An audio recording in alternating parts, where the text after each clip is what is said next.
I walked into my house, expecting to hear my parents talking or the TV playing, but it was too quiet. Mom? Dad? I called. No answer. A strange feeling filled my chest. I looked around and saw a piece of paper on the dining table. My hands shook as I picked it up. The words hit me hard. We never thought you were so useless. You are not our child. Go wherever you want. My heart pounded. This was not a joke. My own parents had abandoned me. My legs felt weak, and I sat down. My parents had really left me. I looked around, hoping for any sign that they might come back. But there was nothing, only silence and that terrible note. I wanted to cry, but the shock kept my tears inside. My mind raced. Where could I go? Who would take me in now that even my own parents didn't want me?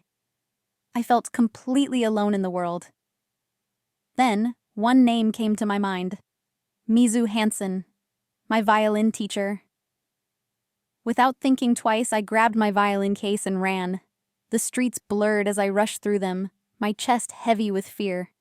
I tripped and scraped my knee, but I didn't stop. Pain didn't matter. I had to find Mizu Hansen. I reached her house and knocked desperately on the door. When it opened, she looked at me in shock. "Hannah? What happened? Why do you look like this?" she asked, worry in her eyes. I tried to stay strong, but my voice broke. "They left me. My parents abandoned me," I whispered. Her face turned pale. She didn't speak for a moment. Then she pulled me into a warm hug. "You are not alone, Hannah.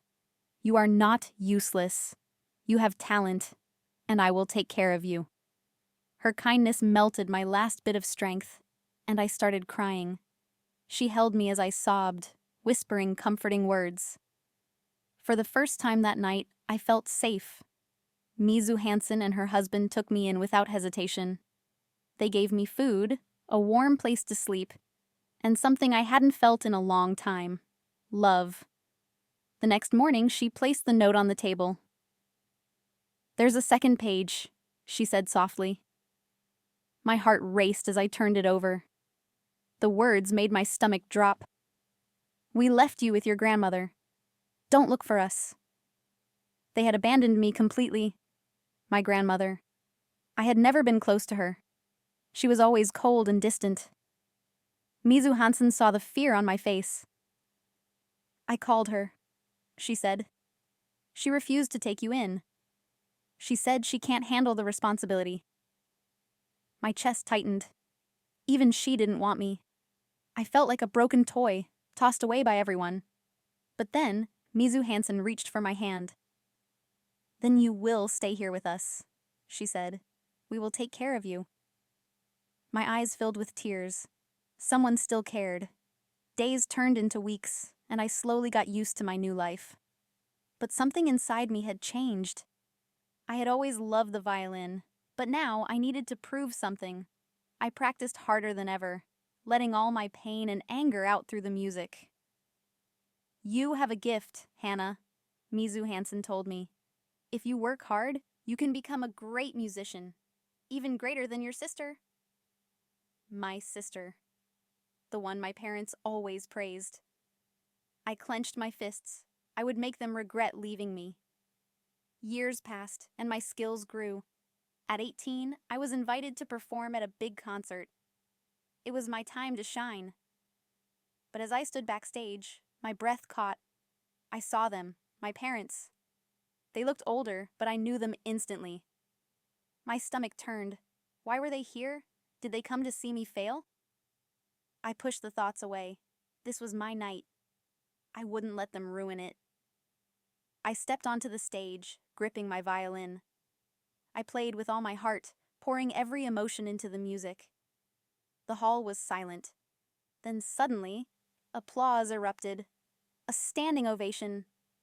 My chest swelled with pride. I had done it.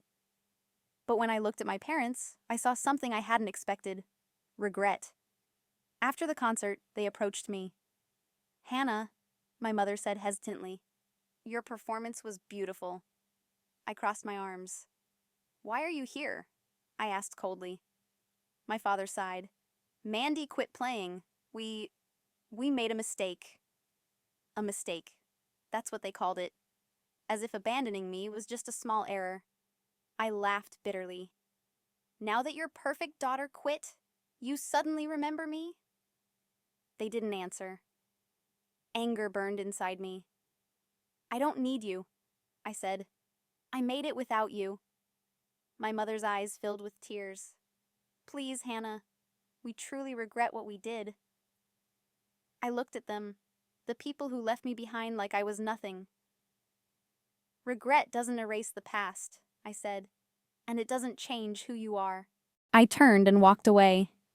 They didn't follow. Maybe they finally understood that some things can't be undone. That night, Mizu Hansen and her husband celebrated with me. You were incredible, she said with pride. Thank you, I whispered. For the first time in years, I felt free. My name was now recognized around the world. Invitations to perform came in from everywhere. I had everything I ever wanted, and I did it all on my own. But sometimes, late at night, their words echoed in my mind. The sting of their rejection still lingered. Some scars never fully heal. But then, I would pick up my violin and let the music wash over me. My violin was my voice, my revenge, my healing. As long as I had it, I knew I would never truly be alone. The past had shaped me, but it wouldn't define me. My future was mine to create, and I would make it extraordinary. No longer was I the abandoned child. I was Hannah, the violinist who played with her soul. I had won, not by getting revenge, but by proving that I could succeed without them. One day, I received another concert invitation. It was in my parents' hometown, a chance to show them once again what they had lost. Did I want to go? Did I want to see them again? I thought about it for a long time. Then, with a steady heart, I made my decision. I stood on that stage, in the same town where they had once thrown me away. But this time, I wasn't a lost child. I was a star. I played the violin with all my heart, knowing they were in the audience, knowing they were watching. And when I finished, I didn't look for their reaction. It didn't matter anymore.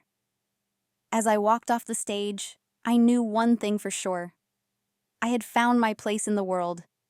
I was not alone. I was not abandoned. I was exactly where I was meant to be. And no one could ever take that away from me again.